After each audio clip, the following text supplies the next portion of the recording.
앞서서 첫머리에는 예수님께서 모처럼 군중과 제자들에게 하신 말씀이 나옵니다. 그런데 이 말씀은 율법학자와 바리사이파 사람들도 하신 말씀입니다. 그들은 예수님 시대에 이스라엘 백성의 지도자들이었습니다. 이 바리사이파와 율법학자들은 자기들만이 하느님을 제대로 섬기고 구원을 받을 수 있다는 그 자부심이 대단했습니다. 그래서 그들은 자기들의 그 심신을 과시하고 그렇지 못한 자들을 멸시하고 다른 사람들에게 인정을 받고 백성들에게 존경받기를 원했습니다. 물론 그들은 율법을 잘 지키고 그 율법을 충실히 해석하고 가르치기는 합니다. 그러나 그들의 삶은 그 가르침과 같지 않았습니다. 그래서 예수님이 오늘 이 23단 2절에 나오는 말씀을 하신 것입니다.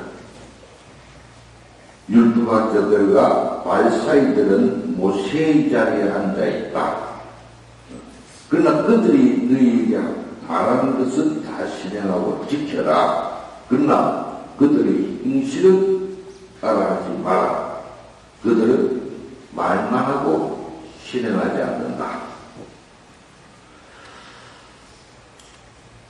그들은 가르칠 때에는 엄격하고 까다롭기가 이를 데 없었지만 자기 자신들에게는 온갖 핑계를 다 갖다 대면서 손가락 하나 까딱하게 하지 않습니다.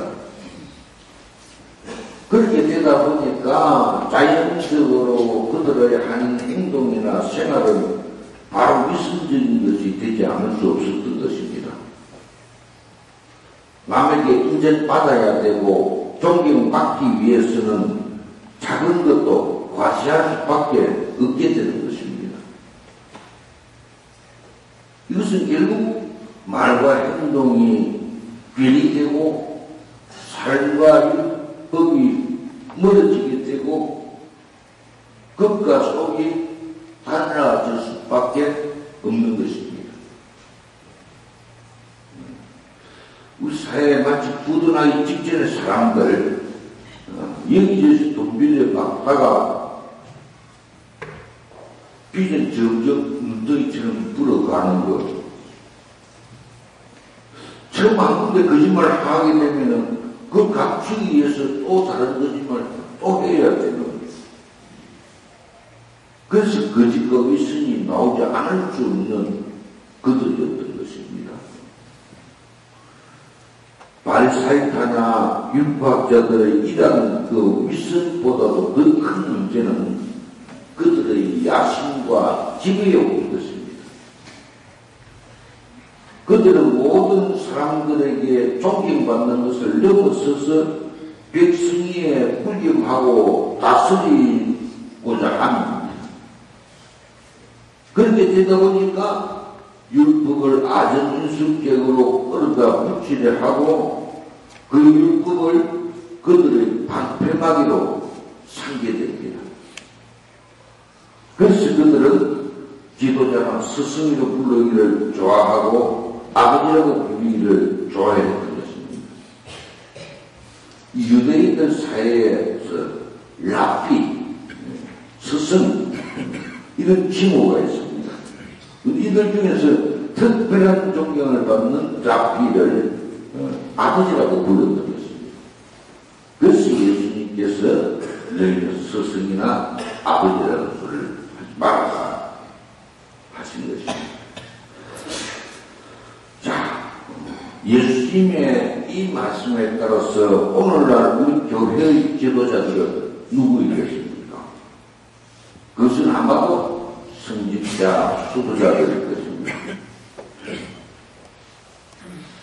가족을 포기하고 오로지 교회의 일에만 전력하도록 숙명과 독신 서약을 한 성직자들과 속세의 삶을 떠나서 복음 상득에 충실하고 하느님 나라를 앞당겨 실천하는 수도자들에게 하신 예수님의 말씀일 것입니다. 성직자, 그야말로 거룩한 직분을 수행하는 사람입니다. 하느님의 말씀에 봉사하고 교회 공동체를 위해서 헌신하며 신자들에게 그 무엇을 실천하는 사람입니다. 바로 접니다. 그런데 오늘 예수님께서 바로 저한테 하신 말씀입니다. 그런데 이 신부 신자들 앞에서는 고고한 척하면서 실제적인 자기 삶에서는 자기 이익이나 훈수 아니만을 추구하는 그런 표리부동한 사람인 것이 여러분들이 속이 들다 보이죠? 그렇습니다. 그래서 오늘 여기서 제 고백을 해야 됩니다. 본당 신부 정말 신자들이 그 아픔에 함께 해야 되고 진정으로 그들과 함께하는 그 삶이 되어야 될 것입니다. 그리고 그들 안에 진정한 그리스도의 모습을 구현하도록 힘써야 될 것입니다. 그런데 이 신부 그런 면이 보입니까? 안 보이죠? 거의 안 보이죠? 참 죄송합니다. 참 안 돼요. 이것도 말하고 실천하고 틀렸습니다. 그래 하는 체나 해야 될 텐데 하는 체하면 또 속과 속이 달라져 버리니까. 근데 그래도 신부가 그런 삶을 사는 것을 존경하고 따르는 신자들의 그 모습에 흡족해하고 우쭐하고 신자들 위에 올라앉아야 했다는 것, 그런 점이 있었죠. 그죠? 보였죠. 좀 연들 보였을 겁니다. 그 모습을 둔갑을 하고 감춰야 되는데 드러나게 마련입니다. 주머니에 송곳을 넣으면은 송곳이 가만히 앉아있습니까? 밖으로 이제 나오죠. 본당 신자 중에 어떤 이들이 자기 생각과 맞지 않다고 해서 무시하고 폐마해서도 안 될 것인데 그게 잘 안 됩니다. 또 말썽꾸리들, 꽃 잡은 사람들 그냥 도외시 해버리고 사갈시 해버리는 그런 것, 신부도 인간적인 감정을 가지고 있다 보니까 그렇게 해버립니다. 그리 안 해야 된다고 몇 분을 이렇게 물고 발설하고 하는데 하다 보면 그게 안 됩니다. 나도 머리 짜져 나는 쓰면 안 됐다고 생각하고 이야기도 했는데 다른 사람들이 막 과음을 지르고 험한 얼굴 해가지고 하더라. 그래요. 나 그래 안 했는데 옆에 사람 물어보시오. 나는 그거 했는가 안 했는가? 그 소리가 다른 사람은 들리는가 안 들리는가? 조용히 불어서 탈든지 능력 없는 데서 하든지 해야지. 지 입에서 너무 소리라고 적고 신부라고 해서 지 기분 다 있는 대로 내뱉어버리면 어떻게 합니까? 그 사람이 든 사람은 입장 생각도 안 합니다. 신부님. 죽을 때 있습니다. 정말 신부가 힘없고 가난하고 소외된 이들을 형제처럼 받아들이고 세리와 지인들 가까이 했던 그 예수님의 삶에 다가가지 않아야 됩니다. 좀 그래 알아치면 어떤 신자분들은 신부님이 절대 그래서는 안 된다는 거죠. 왜? 우리들 체면 다 웃긴다는 것입니다. 신부님이 어떻게 시정 잡혀들하고 우리가 술을 마십니까? 우리 교회 망신입니다. 예, 뒤에는 안 들어갈게요. 해놓고 또 그 사람 만나면 또 한잔하고 휘덕거립니다. 근데 신부라고 해서 그러면은 눈 내리 깔고 고개를 6시 해가지고 이래가지고 하고 사익분들이 신부 찾아와서 온갖 소리 해가지고 끌어내서 뭐 달라고 할 때도 예 하고 줘야만이 그 형제님한테는 마음에 드는데, 그러나 어떤 형제님은 그렇게 이야기를 합니다. 짧게. 신부님, 누구누구 집에 가서 뭐 드셨다면서요? 예, 우지 않으니까. 신자들이 볼 때 있는 사람 집이라 그거 가서 같이 그거 타고 그렇다고 우리 집에는 말도 안 된단 말입니까? 못 산다고 그럽니까? 신부님 그러지 마십시오.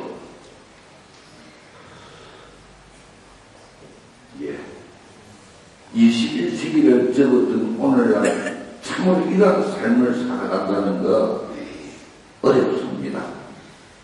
저는 신학교 생활을 하면서 이 때문에 성수 위기를 크게 당한 때가 있습니다. 성직자의 길이 크게 어렵다는 것을 알고는 여러 번 포기하기로 마음을 먹기도 했습니다.